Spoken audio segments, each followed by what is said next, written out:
One of the most important tasks that an aircraft technician can perform is the walk-around, usually called the GVI, General Visual Inspection. But a lot more goes into it than you think. When you come in on your flight and you look out your window, you see people walking around with flashlights. They look like they're aimlessly walking around. Yep, no, we're doing a lot more than that. Maintenance and pilots do this alike. So let's go. I will tell you what I look for. First things first, and this is going to be the funny one, make sure the big pieces are hanging. Yeah, I know it's simple, but just make sure everything is there. And components means something happened, there was damage. Making sure there's proper chrome extension on the struts. Making sure the wiring is correct. There's no chafing, there's no damage. Looking at the linkages on the gear doors. Inspecting the tires, wheels, brakes, who we'll get back to here in a second. Giving a good visual inspection on the leading edges of the wings as well as the engines, looking for any kind of FOD, foreign object debris, anything that might have been ingested by the engine and might have caused damage to the blades. Yes, we look for this. Same thing on the inlet cowling. The most important factors is also looking for bird strikes as well as lightning strikes. Taking a look at the exhaust, or the high bypass I should say, for any kind of deterioration, any kind of thrust reverser, blocker doors that have been damaged. Now focusing on the main gear right here, the most crucial things to look for is leaks, not only from the engines but as well as the brakes. There are multiple hydraulic actuators that work here. Pay close attention. What you're seeing there is the body gear steering actuator on the 777. All these things move up and down and sideways and all over the place. Encounter all the velocity of that wind when the aircraft is taking off and landing. On top of this, looking at brake wear and tire wear. We take close note and make sure everything is okay. Walking along the fuselage, we want to make sure there's no external damage.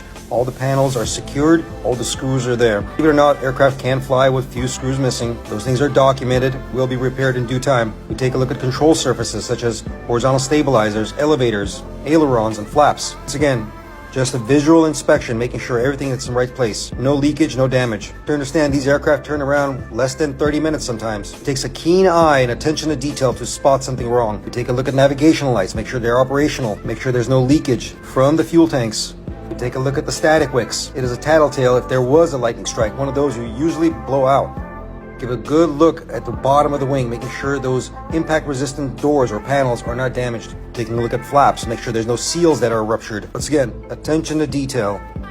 We also check for fluids, such as hydraulic fluids, making sure they are topped off and at nominal levels. Same thing for the engines. We make sure they are at nominal levels. Remember, we don't change oil on engines. We just keep on adding to them. The engine will burn off the oil. Up next, into the flight deck. You want to make sure all the parameters are correct. There's no faults, there's no issues. Majority of these sophisticated aircraft, all the information can be displayed through these units, such as engine oils, hydraulic levels, oxygen levels for the crew, as well as IDG levels, oil levels for that, which is the integrated drive generators. Also give a good visual inspection of the flight deck, making sure that the lights are working, making sure all the indications are proper. On early mornings on first departures of the aircraft, most likely aircraft maintenance was there before even the pilots get there. We will get the aircraft readied up and started. Make sure there is no issues or problems. Next, onto the cabin.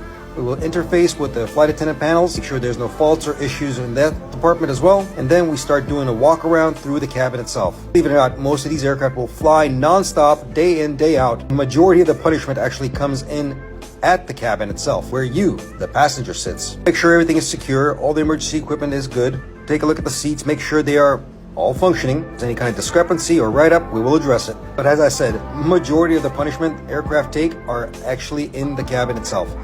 Tray tables, footrests, lights, entertainment systems, you name it, we see it. Now, the toilet system is probably the worst thing to work on. Every mechanic hates that. The dreaded Chapter 38. But that's part of the job. Toilets to tires, ladies and gentlemen. Toilets to tires.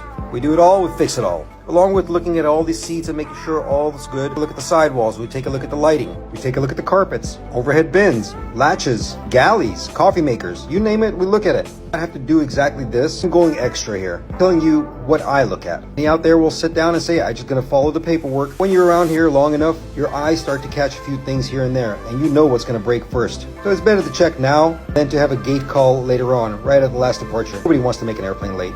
Especially me. I just don't like going up there and crawling over passengers trying to get to the aft galley to fix a coffee maker about 5 minutes before departure. Come on, most of my aircraft mechanics know exactly what I'm talking about. As I mentioned earlier, if there are discrepancies in the logbook, we will address them. If we can fix it, we'll fix it. If we can't, we'll defer it.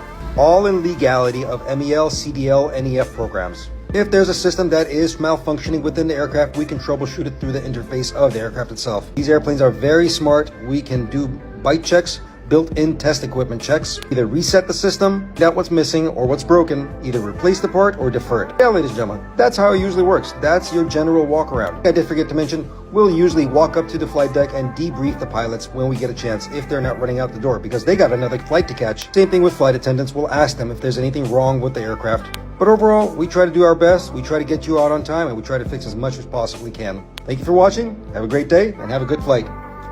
Give us a wave out the window. We always like that. Bye-bye.